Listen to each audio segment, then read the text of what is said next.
La leçon 17 du counseling pastoral de crise portera sur les crises en période de transition de la vie. La vie humaine, même la vie de tous les êtres, la vie même climatique, est caractérisée par des transitions. Nous sommes maintenant ici au Canada en pleine transition de l'hiver vers l'été et nous devons passer par le printemps.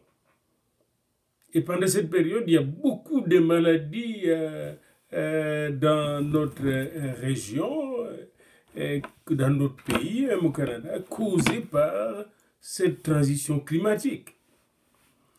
La vie est une série de transitions. Vous voyez, on passe de l'enfance à l'adolescence, puis de l'adolescence à l'âge adulte, puis de l'âge adulte à la vieillesse, à travers deux périodes critiques de la vie. Et c'est très important de savoir que dans chaque culture, nous devons, et chaque culture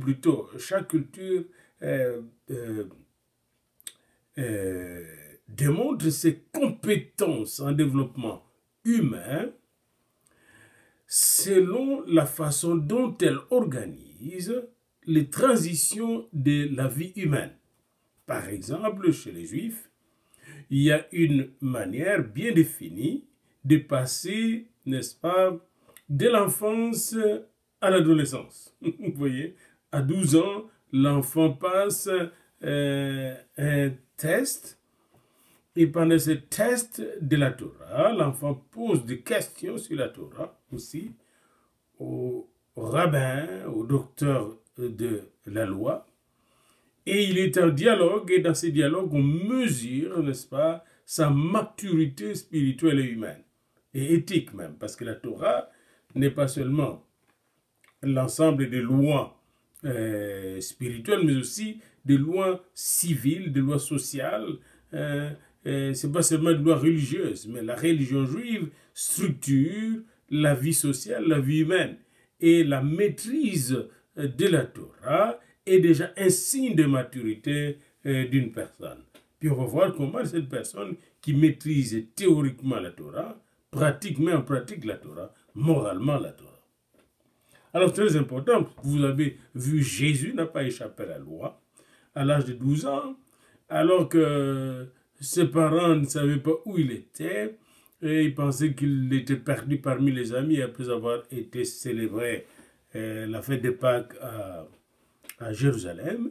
Jésus est resté au temple et là, il a passé son test devant les docteurs de la loi. Il est évident que Jésus était un génie précoce en cette manière. Alors, en tant que pasteur, spécialiste en counseling, vous devez savoir comment accompagner les gens pendant la période de crise de transition. Et nous allons beaucoup parler de transition, surtout pendant la période adulte, jusqu'à la vieillesse. Il y a transition donc humaine depuis la naissance jusqu'à la mort. On passe de transition en transition. Il faut bien étudier ce concept de transition. Une transition, c'est quoi? C'est un passage d'une étape de la vie à une autre étape de la vie. Vous voyez? Et pendant cette période de transition, on peut expérimenter des crises terribles. La transition est comme un pont qu'il faut établir entre deux stages ou deux phases de la vie.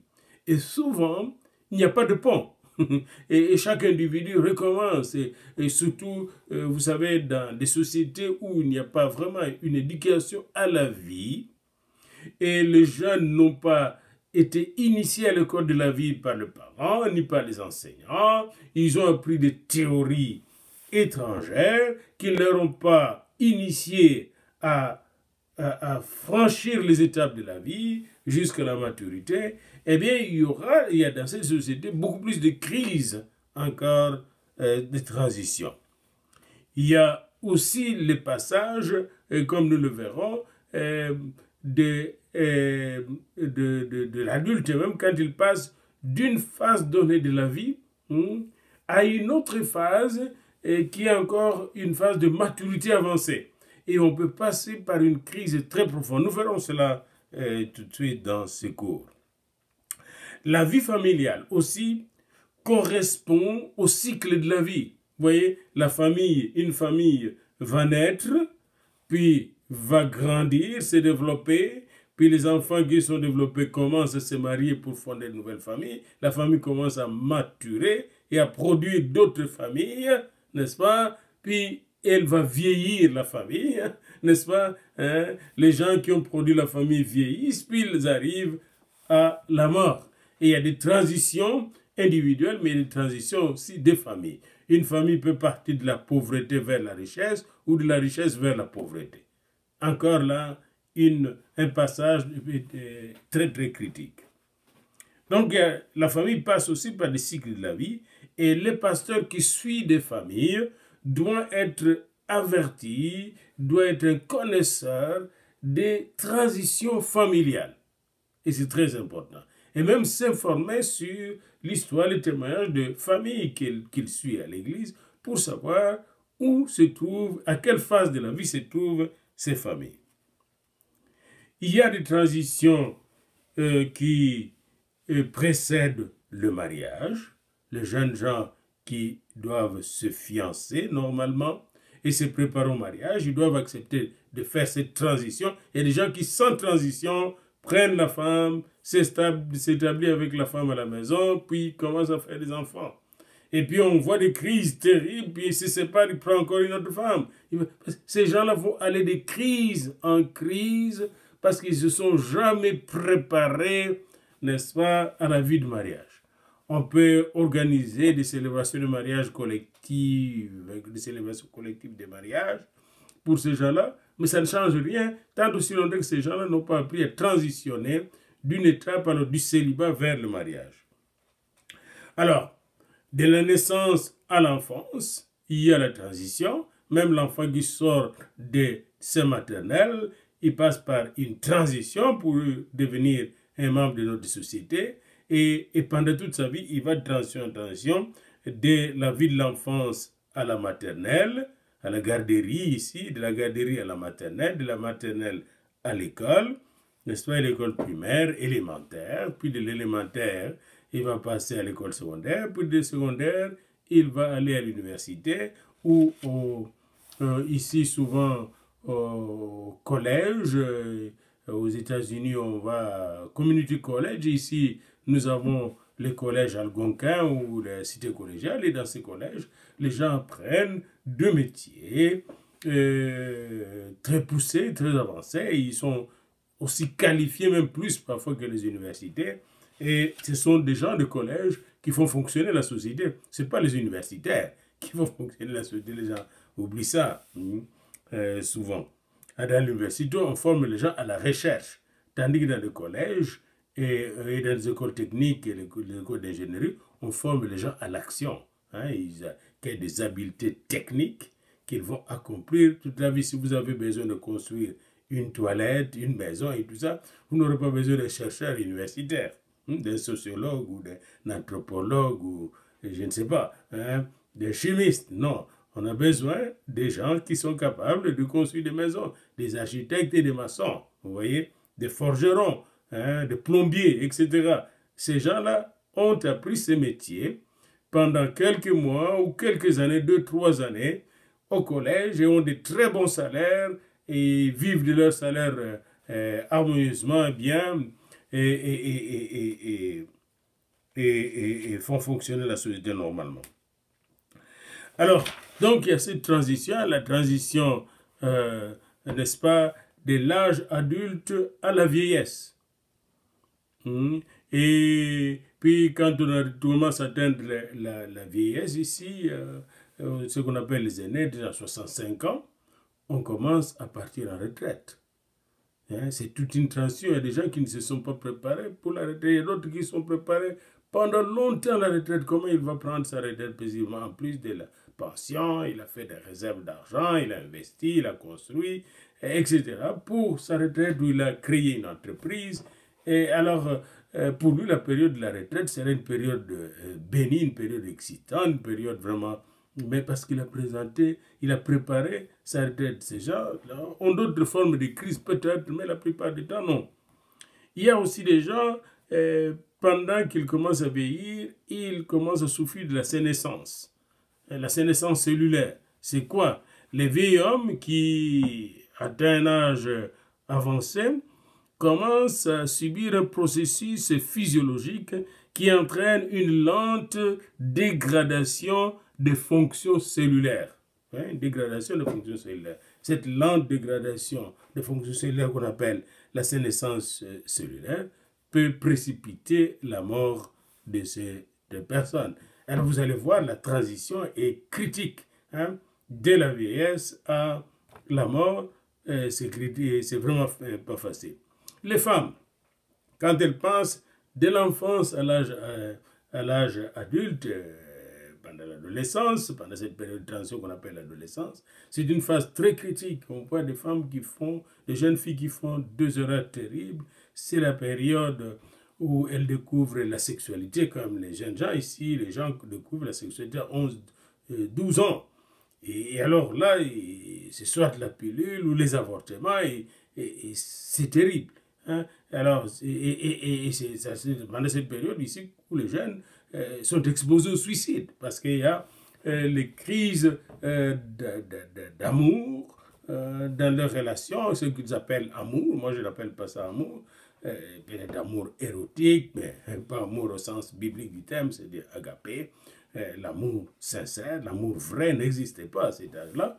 Et pour la plupart des gens, ils se cherchent pour le sexe. Or, ils n'ont pas appris comment gérer le sexe. Voyez-vous? Alors, la transition de la non-sexualité à la sexualité n'ayant pas été faite, l'initiation n'ayant pas été faite normalement, et n'ayant pas suivi les principes de l'entrée à la sexualité, l'entrée normale à la sexualité, qui est le mariage, eh bien, on a des crises terribles. Il y a aussi, quand on est marié, d'autres crises qui peuvent se venir. La personne ne met pas au monde. Le couple n'a pas d'enfants. C'est une période difficile avant d'avoir des enfants ou d'en adopter. Souvent, il y a des gens qui vivent des crises très profondes. Qu'est-ce que le pasteur peut apporter? Je suis en train de juste parler, c'est une transition terrible. Il y a d'autres personnes, par exemple, d'autres femmes qui, pendant le mariage, chaque fois qu'elles conçoivent, avant 20 mois de grossesse, l'enfant, le fœtus sort, il avorte. Alors, ces fausses couches peuvent créer des situations très critiques. Il y a d'autres qui vont de prière en prière ou de féticheur en féticheur, de magicien en magicien, de consultant en consultation pour chercher la cause de cette situation, de ces fausses couches. Et pendant cette période, c'est la crise dans le couple, c'est la crise de la famille. Il y a des crises qui sont provoquées par la séparation. Il y a des gens, ils se marient à peine, puis ils commencent déjà par le divorce. Séparation. C'est une période de transition du mariage à la séparation et au divorce. Et pendant cette période, on a besoin d'accompagnement pastoral pour être bien dirigé. Il y a des crises qui sont provoquées par des maladies. Quelqu'un qui est en bonne santé, puis il va voir le docteur, on lui dit, tu es malade. Et là, il commence à faire des crises. Il faut l'accompagner. Quelqu'un qui était en bonne santé, j'avais un ami dans les années 80 qui était très solide, en bonne santé, puis là, il a fait un accident le jour de Noël. C'est un horreur, et puis il est tombé, et il a fait un accident terrible, un accident violent de voiture à Montréal, et il est devenu paraplégique. C'est costaud, c'est beau jeune homme est devenu paraplégique. C'était la crise avec sa femme, et je me rappelle encore sa femme un jour qui dit à un ami qui était leur pasteur, il dit, c'est vous qui m'avez conseillé de me marier avec, regarde, maintenant nous n'avons pas d'enfants. C'est vraiment triste, la crise continue encore. Il y a des crises qui peuvent être causées par le déménagement d'une famille, la relocation d'une famille. Moi, j'étais avec un père qui a déménagé beaucoup, quand j'étais jeune, même dans une même ville, d'une maison à l'autre, c'était des crises. Pour moi, parfois, ils ne savaient pas que... Heureusement que j'étais un homme de Dieu, un homme de prière, mais c'était terrible quand on est passé, par exemple, de notre propre maison au camp au Traco, où nous étions les premiers habitants, une maison avec électricité et l'eau, à une autre maison transitoire avant de construire notre propre domicile. Mais notre maison transitoire n'avait pas de toilette dans la maison et n'avait pas d'eau dans la maison. J'étais vraiment en difficulté pendant cette période. Et ça affectait même mes notes et mes études. Alors, les changements sociaux, les statuts socio-économiques. Quelqu'un qui avait un bel emploi, puis qui perd son emploi, ou qui est dégradé, ou quelqu'un qui avait une bonne affaire, puis qui fait banqueroute. Ça peut provoquer des crises terribles. Les crises qui sont provoquées par les catastrophes naturelles, comme nous le verrons. Et le pasteur peut être appelé à aller gérer des catastrophes naturelles. Les gens qui ont subi une catastrophe naturelle, par exemple, quand il y a l'éruption volcanique ou le tremblement de terre au Kivu, au Nord Kivu, à Goma, eh bien, on devait préparer des gens pour suivre les familles, les individus qui sont en crise, comme ça. Il y a aussi des crises qui peuvent être provoquées par des guerres civiles, vous voyez, des crises qui peuvent être provoquées par des conflits politiques, etc. Hein?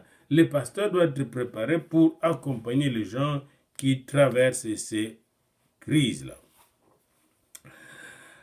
Alors, je vous citais quelques crises des gens qui attendaient l'accouchement d'un enfant. L'enfant est né, 4-5 mois après, ils apprendront que l'enfant est retardé mentalement, il ne peut pas fonctionner, il ne peut pas marcher, etc. C'était la crise profonde. De prières pour que l'enfant soit guéri, délivré, etc. Ils viennent chasser les démons, rien ne se passe. Rien ne se passe. Jusqu'à ce que les gens ont appris à gérer cette crise, ils ont trouvé des services appropriés. Et ces services appropriés ont rendu à cet enfant handicapé la dignité humaine. Puis l'enfant commence à fonctionner avec d'autres qualités physiques et intellectuelles qui étaient là, n'est-ce pas? Alors c'est très important pour nous. Quand il y a une crise donnée, il faut savoir qu'il y a 3 plans possibles pour fonctionner dans une période de crise. Alors, prenons la crise de maladie. Ça exige des finances. Et ça exige aussi un accompagnement, etc. Alors, le plan A, c'est que la personne qui est en santé a quand même de moyens et tombe malade, puis seul il est capable de se supporter, il n'y a pas de problème. Vous voyez à ce moment-là, hein? Et puis il y a de l'aide de la famille, des amis qui arrivent pour elle. Dans le plan A, il y a cette possibilité de passer cette crise-là. Le plan B, la même personne, une autre personne plutôt qui est malade, le plan B ou la même personne, mais qui vit dans une condition différente, hein, et qui perd, n'est-ce pas, qui est malade, qui n'est plus en bonne santé, cette personne qui n'a pas de finances et qui n'a pas du tout d'amis et de membres de famille dans la ville où elle est, étant malade comme ça. Hein? Le plan C, cette personne qui a une mauvaise santé, n'est-ce pas, a de moyens de finances, mais il n'y a pas de structure pour répondre à ce quoi-là, puis est obligé de quitter l'endroit où il est pour aller ailleurs. Donc, il y a toujours cette possibilité de plusieurs plans. Hein, et moi, je considère ça comme un plan A, plan B et plan C, dans 3 plans. Par exemple, quand vous avez une crise dans le mariage, le plan A est de vous asseoir avec votre femme, d'examiner les causes de cette crise et d'arriver à résoudre les problèmes qui se posent ensemble, calmement, dans la prière, pour revenir à une situation normale ou à une situation meilleure que la précédente. Eh bien, le pasteur qui accompagne ces gens-là vient avec un tel plan.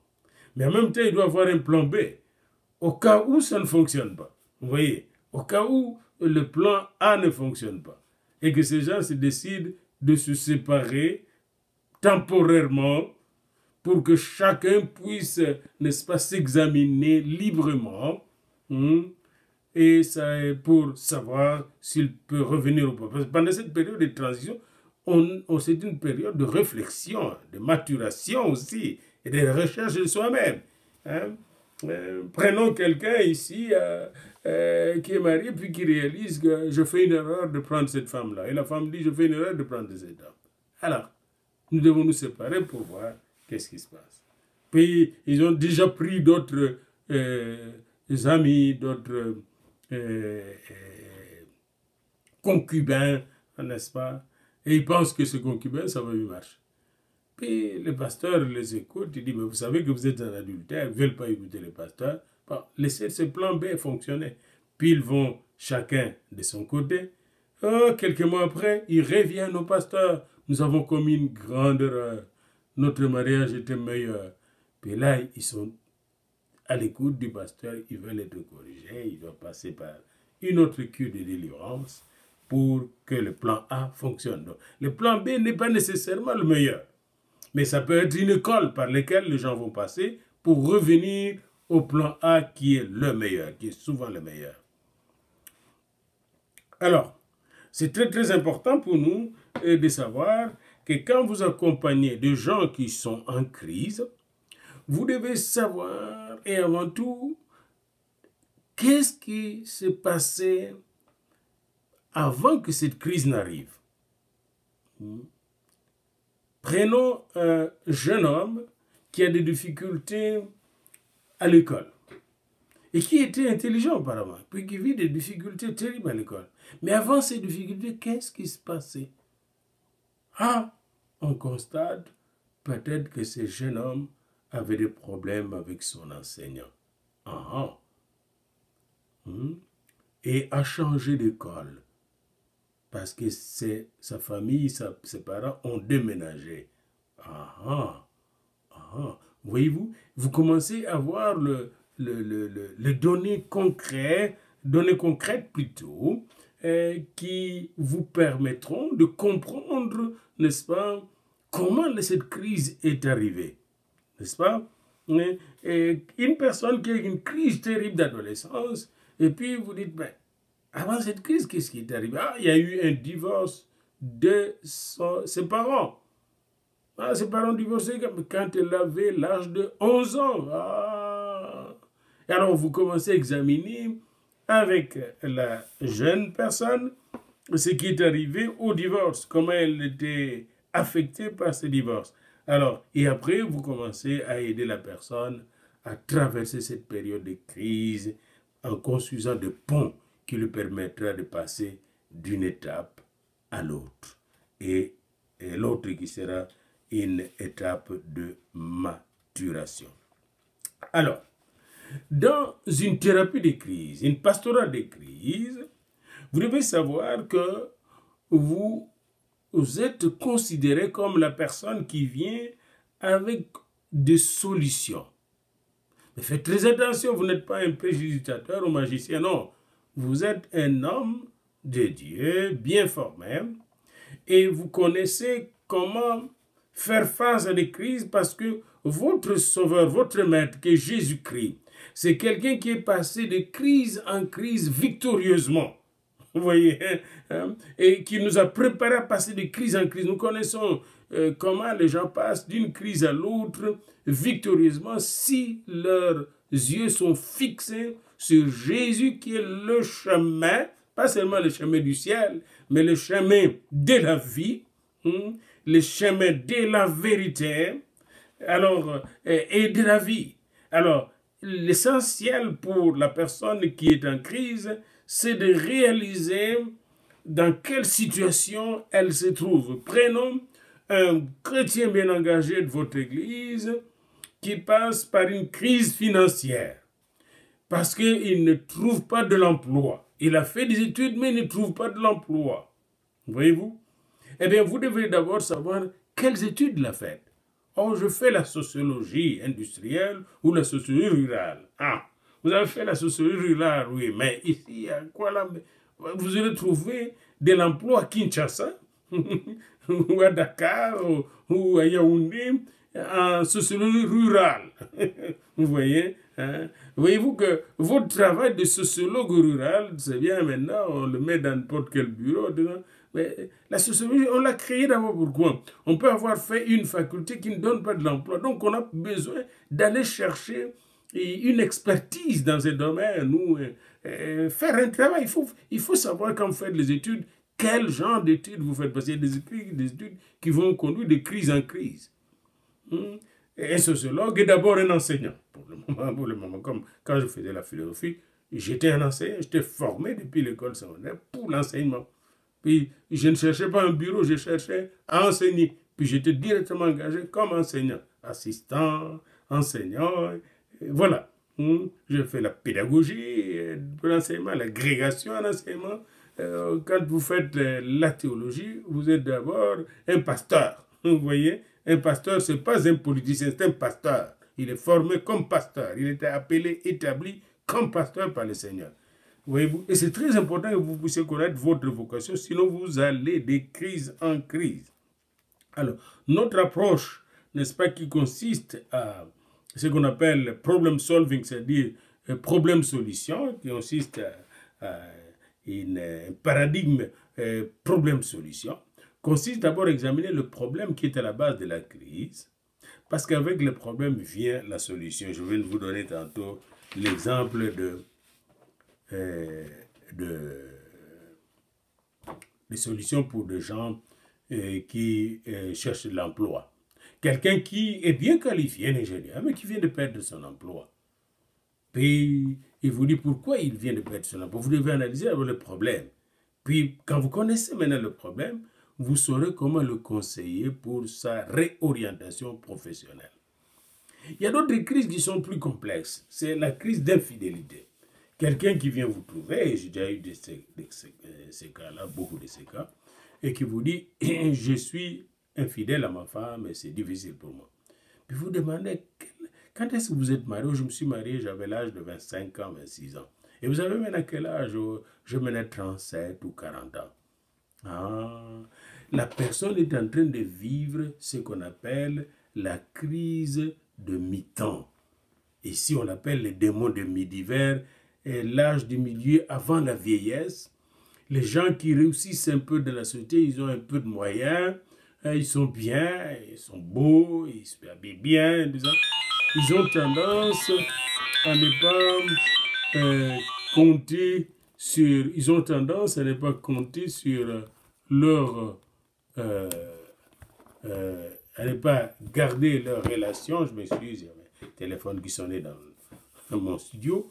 Donc ces gens-là ont tendance à remettre en question leur relation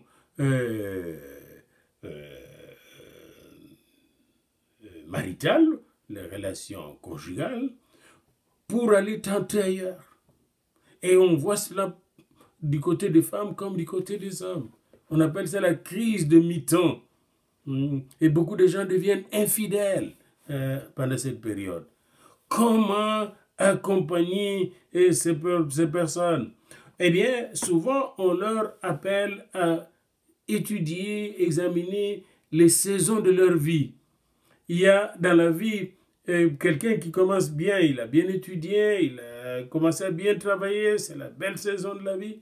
Puis à un certain moment, il atteint une phase critique, un peu David, comme quand David était devenu un grand roi d'Israël, pouf, il tombe sur Bathsheba. Et c'est la destruction de tout son foyer. Vous avez ça dans le livre de Rois, c'était terrible, une catastrophe dans la maison de David, causée par cette infidélité avec Bathsheba et l'assassinat d'Uri.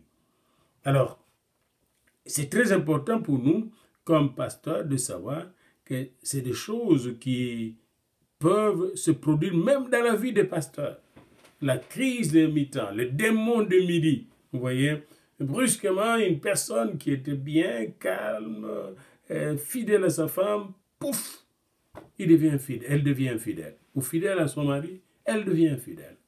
Qu'est-ce qui se passe? C'est la crise de mi-temps. Cette crise de mi-temps a beaucoup été étudiée par Gustav Jung, comme aussi par Levinson. Et c'est très important de voir les phases de la vie. Il n'y a pas seulement les phases de passage de l'enfance à l'adolescence, de l'adolescence à l'âge adulte, mais il y a aussi cette phase qu'on appelle de mi-temps, c'est-à-dire le milieu de la vie. Entre 35 ans et 50 ans, les gens se remettent en question.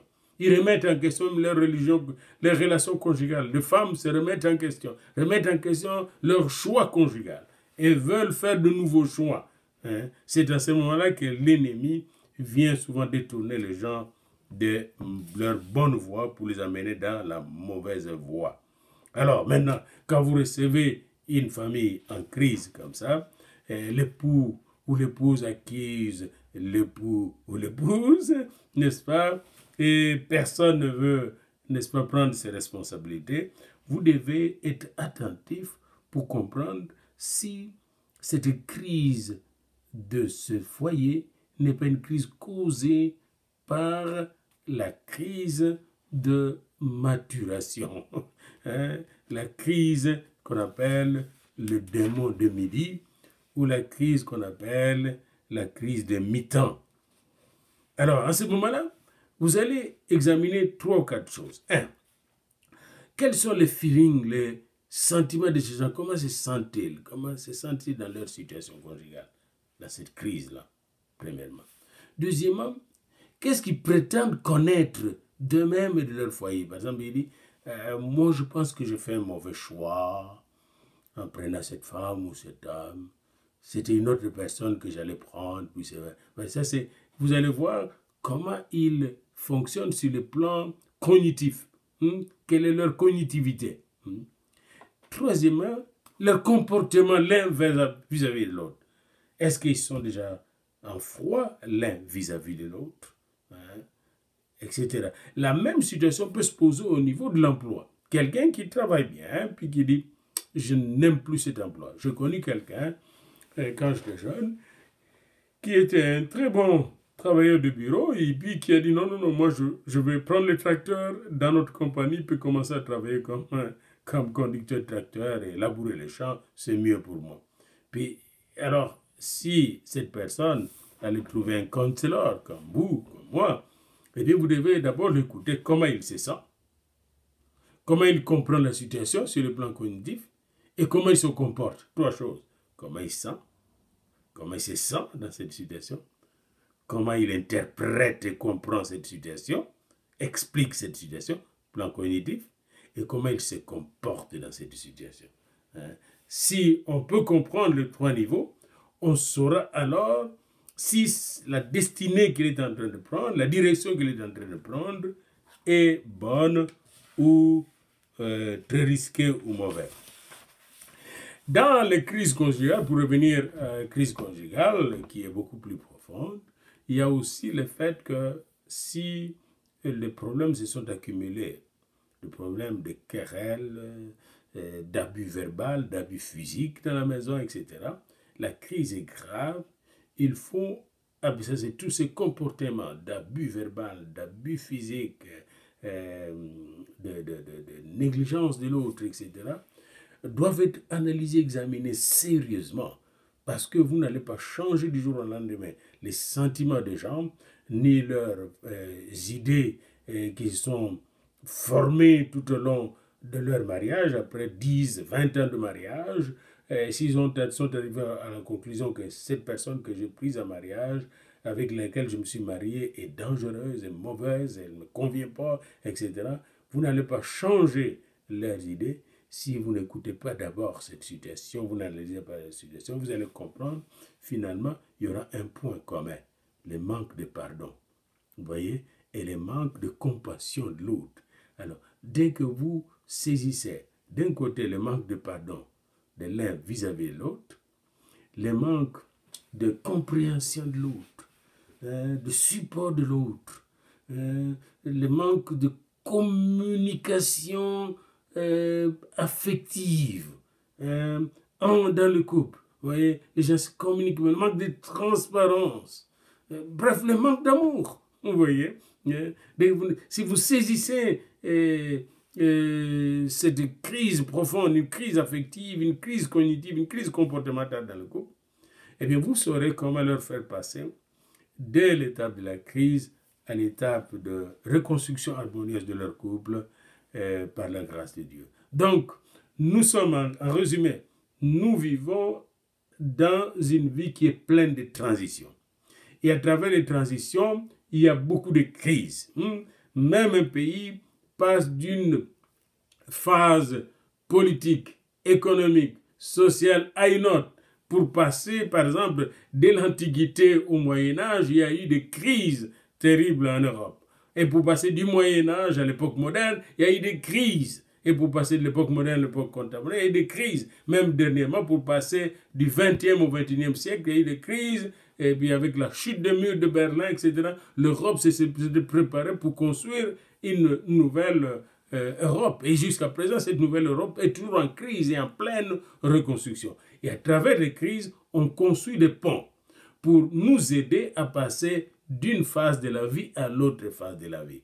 Et pour nous, les enfants de Dieu, c'est le Christ, évidemment, qui nous aide.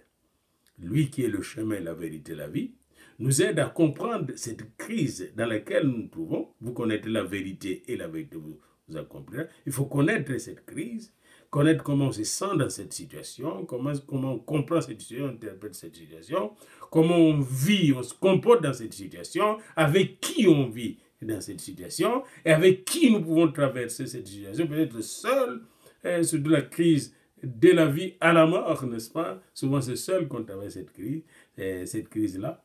Et si on comprend bien comment on se sent dans cette situation, comment on comprend cette situation, comment on se comporte dans cette situation, quels sont les paramètres de cette situation, quels sont les faits objectifs de cette situation, les données objectives, et quelles sont les données qui nous échappent, que nous ne pouvons pas du tout gérer ou contrôler, eh bien, on trouvera le moyen de traverser cette crise pour arriver à une étape de la vie qui est beaucoup plus satisfaisante. C'est ce qu'on appelle l'approche problème-solution.